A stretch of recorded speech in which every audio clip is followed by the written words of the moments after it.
The EWTN Global Catholic Radio Network presents Vatican Insider with Joan Lewis. Each week, Joan brings you news from inside the Vatican and the Church around the world, as well as interviews and answers to your questions. Now, here's the host of Vatican Insider, Joan Lewis. Welcome to Vatican Insider on a wonderful busy weekend for Pope Leo at the end of a busy week. The news summaries will be a bit shorter than usual this week due to the length of the interview segment, part 2 of my conversation with Monsignor Roger Landry, as he looks back at his work at the Holy See mission to the United Nations, his time as chaplain at Columbia University, and then to aid to the Church in need, and his appointment by Pope Francis as a missionary of mercy, an amazing, multifaceted life. First, a look at the top news stories that feature a Pope of surprises, and this will probably become a nickname for Leo XIV. Sunday, May 25th, a very big day for the Holy Father. In his first Regina Caeli address from the window of the papal study in the Apostolic Palace, Pope Leo said, "Just a few days ago I began my ministry among you, and first of all I want to thank you for the affection you are showing me, while I ask you to support me with your prayers and closeness." His reflections focused on the day's gospel, followed by the Regina Caeli prayer that, once again, he sang. In the afternoon, as he traveled to St. John Lateran to take possession of his cathedra, his see, as Bishop of Rome, Leo stopped at Rome's Capitoline Hill, the seat of the city's civic and democratic administration, where he was greeted by the mayor. He thanked him and the civil authorities present for their warm welcome. Paraphrasing St. Augustine, Pope Leo told the people of Rome, "Today I can say that for you and with you I am Roman." Saying, "I offer you the little that I have and am," Pope Leo celebrated the first Mass at the Papal Basilica of St. John Lateran and greeted his new diocesan family.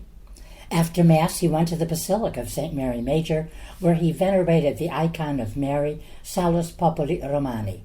He prayed before the tomb of Pope Francis, and he urged Christians to grow in devotion to Mary. Before returning to the Vatican, the Holy Father stepped out onto the Basilica's loggia to greet the faithful gathered outside, extending peace to everyone and expressing his gratitude for their presence.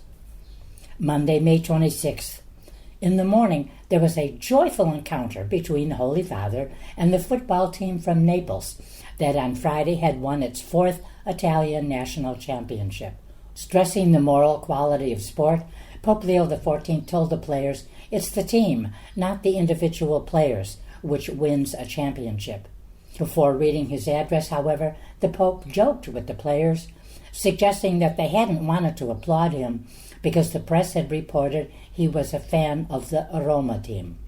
Monday afternoon, as pilgrims and representatives of the African continent, including ambassadors accredited to the Holy See, celebrated Mass in St. Peter's Basilica, Pope Leo XIV made a surprise visit, and he invited everyone to live the faith as a sign of hope in our world. He even took a photo sitting in the midst of that special group. Wednesday, May 28th. Reflecting on the parable of the Good Samaritan at the weekly general audience, Pope Leo XIV challenged everyone not to let busy lives prevent us from feeling compassion towards others.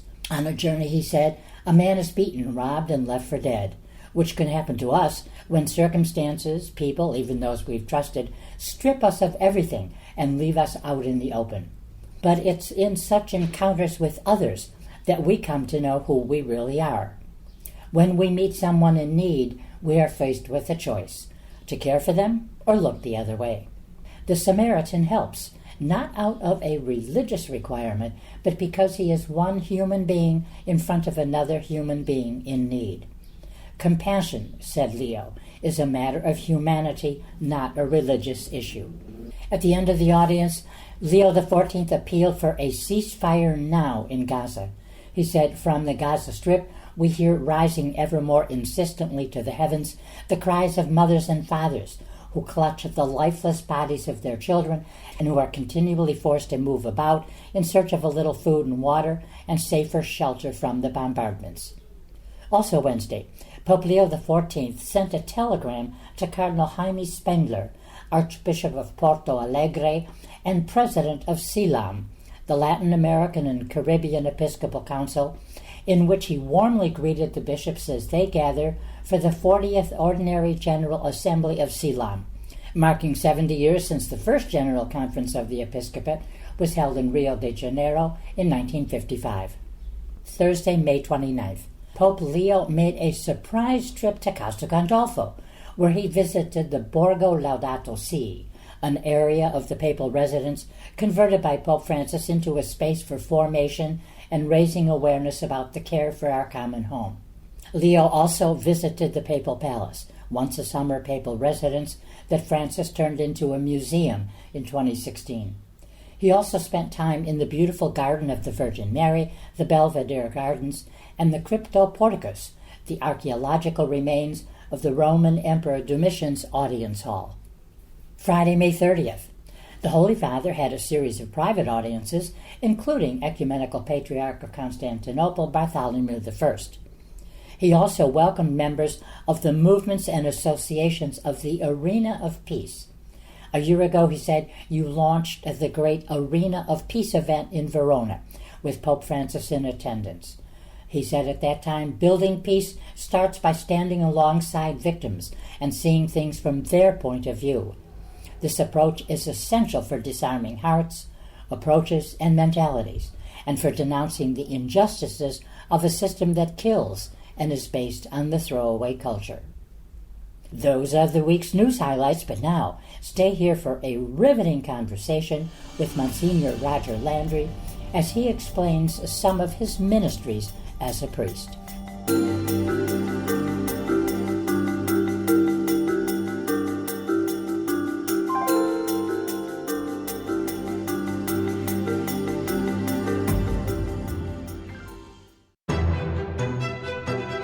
Proclaiming the faith, changing lives. The year was 2005. EWTN begins celebrating 25 years with its first family celebration in Denver, Colorado. Attendees will hear renowned speakers and can visit with the network's hosts and well-known Catholic authors. To learn more about Mother Angelica's life and the history of EWTN, visit EWTN.com/Mother Angelica. Hello, friends. This is Deacon Charlie Echeverry from the Living the Call podcast, and I want to share with you a bit about why we need to go to confession. Reconciliation is our moment to speak to Christ honestly about our shortcomings. Confession is cathartic, it cleanses, it renews, and it strengthens all at the same time. If you haven't been to confession in a while, that's okay, but now might be that moment that God is calling you to come to Him and receive the grace of His mercy in the sacrament of reconciliation. People often wonder about the power of prayer. Why do we pray anyway if we end up having to do so much work for ourselves? Well, the reality is, when we find ourselves up against a wall and we pray, it's like God turns a light up on the other side of that wall. Brighter and brighter and brighter until the light shines through the tiniest cracks. God might not do it all for me, but He shows me how to make my work more efficient so that together we can accomplish all things through His grace. Welcome back to Vatican Insider. Here's Joan Lewis. Welcome back to my conversation with Monsignor Roger Landry. In part one last week, we looked at the election of our new Pope Leo XIV. This week, Monsignor looks at his work at the Holy See mission to the UN, his time as chaplain at Columbia University, and then for aid to the Church in need, and then his appointment by Pope Francis as a missionary of mercy. I do want to go on right now because there is so much to your life before Leo XIV. Just on the time frame, going back to your years 2015 to 2022, and oh my gosh, at the beginning of COVID, 2020, remember there was supposed to be the big talk at the United Nations 25 years after Beijing on women, and I flew into New York and to talk, and the UN had to downsize everything, but we had some wonderful times. But talk about the importance of, I don't think a lot of people really have this mission to the UN in the back of their minds. So the Holy See, the joke goes, is the third biggest country in the world. Yeah. to now India and China in that order, because we represent 1.4 billion people, but we're the only ones with a truly global footprint. When Paul VI came to the United Nations in 1965, he said, the United Nations aspires to do at a political and diplomatic level what the Church has always done at a human level, serve all people everywhere. So the Church takes what happens at the United Nations seriously.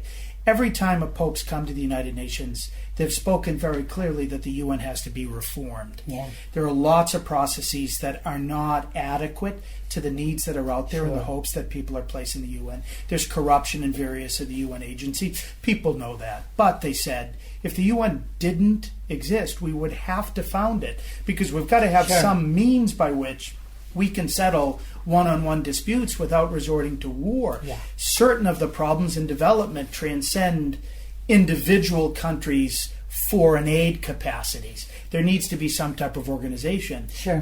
If we're genuinely going to protect things like our environment from pollution of waters and air, you need to have a forum in which you can come to these international accords.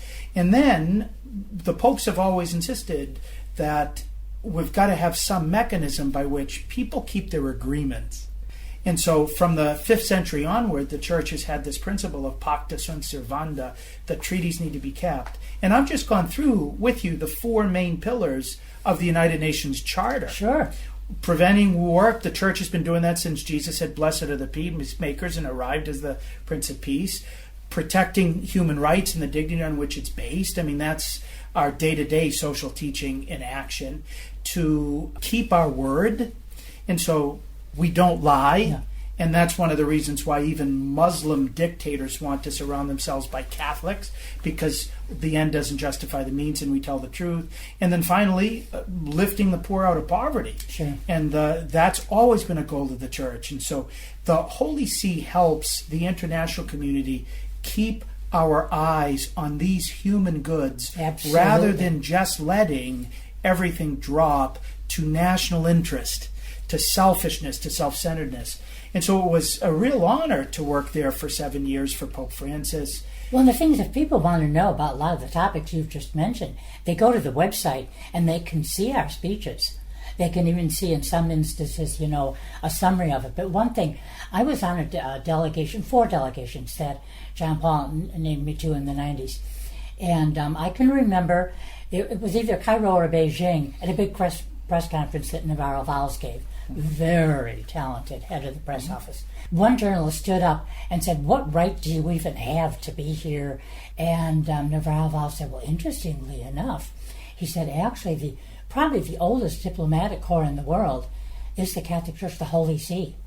He said, well, we're out there in the 200 and 300s, 400, sending emissaries to different countries. Gregory the Great was an Apocrypharius in the 600s. He was what we would now call a nuncio, the messenger of the Holy Father to the court in Constantinople. And the Holy See now has 184 bilateral relations with different countries. There are a few communist countries and a few Muslim countries that are theocracies that don't have diplomatic relations. We're almost right behind the United States of America in terms of diplomatic relations. So anybody wants to charge that, it's just what's wrong with almost every country in the world except communist countries and Muslim dictatorships, that they all want to enter into diplomatic relationships with the Holy See. Many people, including Catholics, don't know that the Pope is likewise a head of state. Yes, yeah. That the Holy See is a state in the international community.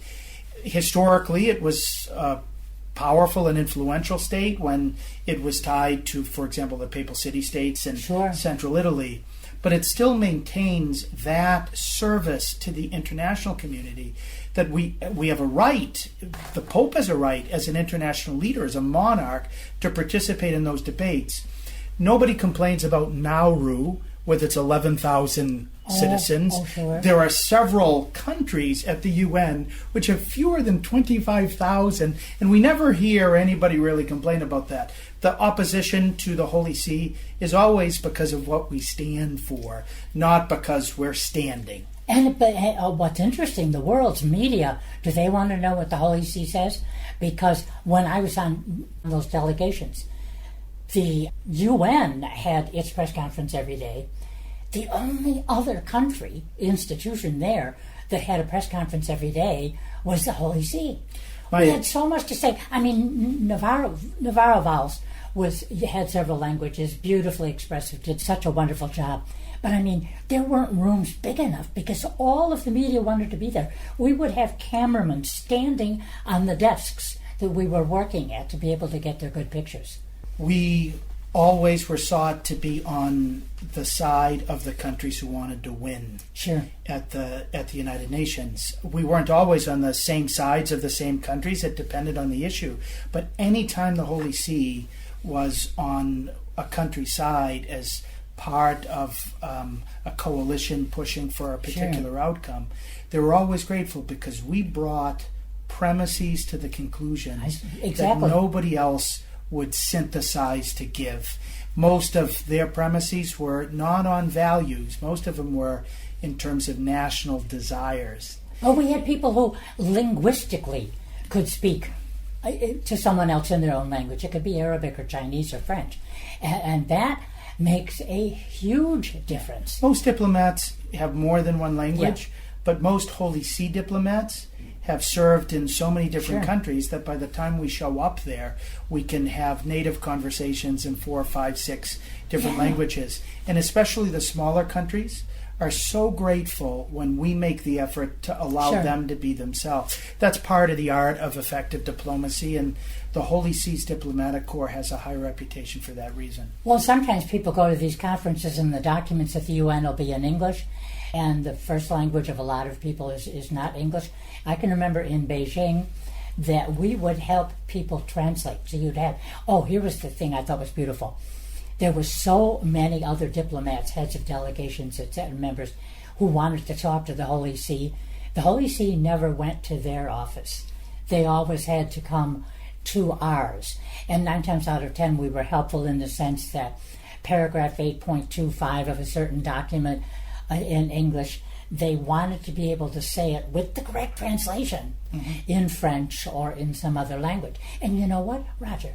22 people on our delegation in Beijing, 13 countries. We had 9 languages, including Arabic and Chinese. And Catholics should be proud of this. What the Holy See Diplomatic Corps does is it tries to take the light of Catholic social teaching to the questions, to the problems, to the crises that the Church is facing.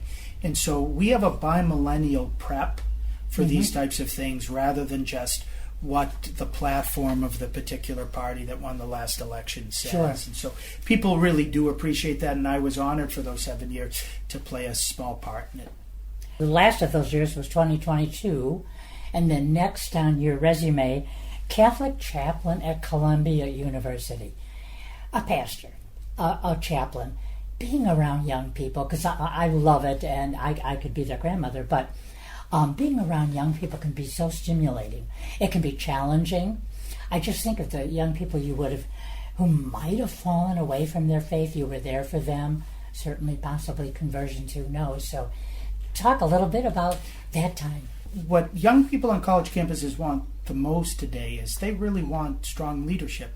They want somebody to be a spiritual father as a priest. They don't want a groovy older brother who'll basically let them do whatever they want. They want to know the why behind the what. Even if initially they don't necessarily agree with it, even if initially they're going to struggle to live by church teaching, they want to hear it because there are so many panderers out there who'll just tell them whatever they want to hear, that they've got a real hunger for the truth, and so they will listen. I was pleasantly surprised at how hungry they were for what has always been on the church's menu.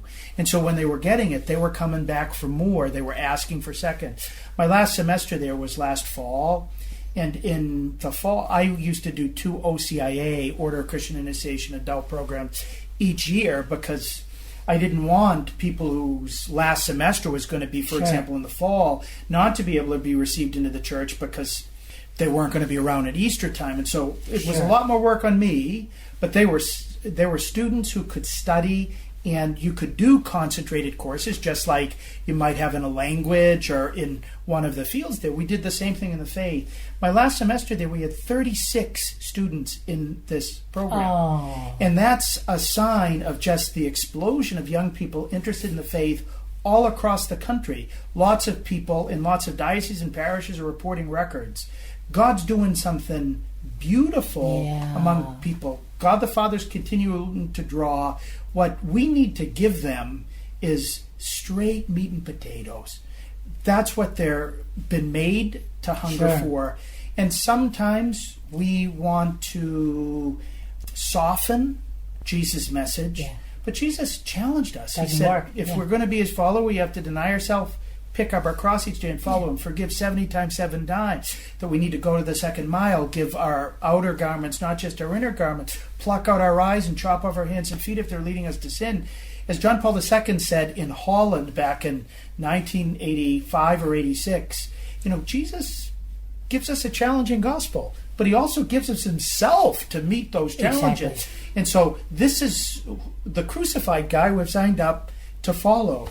And so when you give young people that message, in a culture that's just saying, if it feels good, do it, when you give it to them, they're coming on in because they, especially at Columbia, and so they really want to do something for God and for others.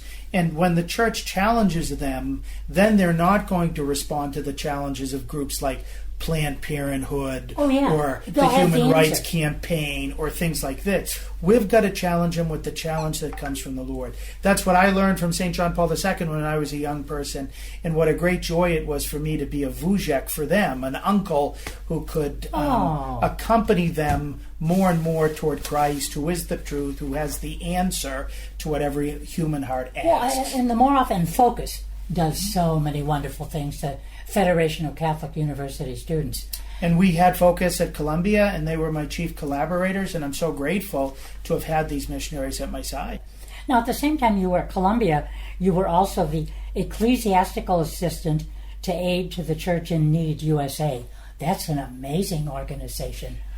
Yeah, it was a Vatican appointment. I had worked with Aid to the Church in Need for various events at the United Nations. Among my many duties for the Holy See was to run 25 conferences a year. And 2 times a year on average, we would have a focus on persecuted Christians across the globe, because if we weren't talking about them, much in the media would just easily ignore them. And so we would bring some of the victims from Africa, from Asia, from Latin America, and some of the disputes down there with, for example, the FARC in Colombia or Venezuela, you name it, some of the indigenous groups who were likewise suffering, would bring them and host these events, which were super well attended and got traction after. And this is born in Europe. So Aid to the Church in Need was born by Father Verenfried von Straten, who after World War II, because people were starving to death behind the Iron Curtain, would just ask people for bacon, and he would bring the bacon to the starving masses. And then he started to raise some money in order to be able to care for the brothers and sisters who were suffering. And because as the media became bigger, you started to see much more readily where and how Christians are suffering. Aid to the Church in Need just grew. And so it was a tremendous honor for me for a few years to be the national chaplain in the United States, what's called ecclesiastical assistant in Vatican parlance, in order to spiritually accompany the staff, give a real spiritual focus to everything we were doing. Sure, we had to raise money in order to be able to help the persecuted Christians across the globe. But we were far more than a fundraising organization, because we were doing it out of love for God and love for our brothers and sisters. And so that's one of the big roles of the ecclesiastical assistant. And I learned a ton about the particular sufferings in lots of areas, meeting with the bishops who would come to the United States, meeting with some of the persecuted.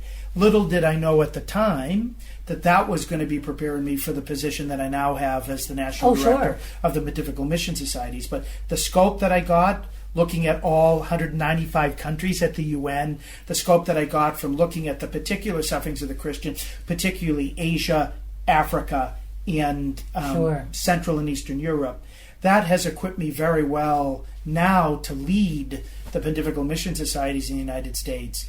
in helping those who are trying to live by the faith and spread it in these places do so. Something I should have done earlier, but I always get so carried away in a conversation with a guest, I forget we're like doing a radio show. I should have said even a few minutes ago, if you've just tuned in, I have been speaking with Monsignor Roger Landry, currently National Director of the Pontifical Mission Societies in the United States, but we have been looking back a bit at his life and the amazing time here in Rome, the history, the joy, the hope, the enthusiasm that has greeted our new Pope. Give us a little word, though, because I know you love this, and frankly, I do too. Being a missionary of mercy set up by Pope Francis during the Jubilee of Mercy, extraordinary. It's the great honor of my life, to be blunt, after being a priest. I've said many times that on my tombstone, it will give my name, and then it will say Missionarius Misericordiae, missionary of mercy, because that's all I've really aspired to be. I think that that's what the priesthood is, a missionary of the merciful love of God. And so back in the Jubilee of Mercy in 2015-2016, called by Pope Francis, he named 1,100 of the 410,000 priests in the world missionaries of mercy, and he gave us a threefold commission. First, he gave us his ability in the sacrament of confession. There are certain sins that are restricted to the Holy Father because they're also crimes. If you desecrate the Holy Eucharist, if a priest violates the seal of confession or seeks sexual favors or tries to absolve an accomplice in sin, or if somebody illicitly tries to ordain a bishop, or if somebody tries physically to attack the Holy Father, or tape a confession and put it out on some type of media. Right.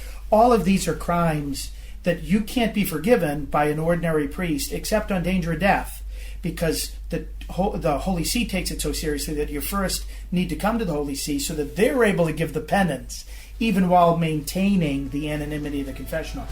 Next week, in the final part of our conversation, Monsignor Landry tells us more about being a missionary of mercy and concludes by looking at his newest assignment as National Director of the Pontifical Mission Societies in the U.S.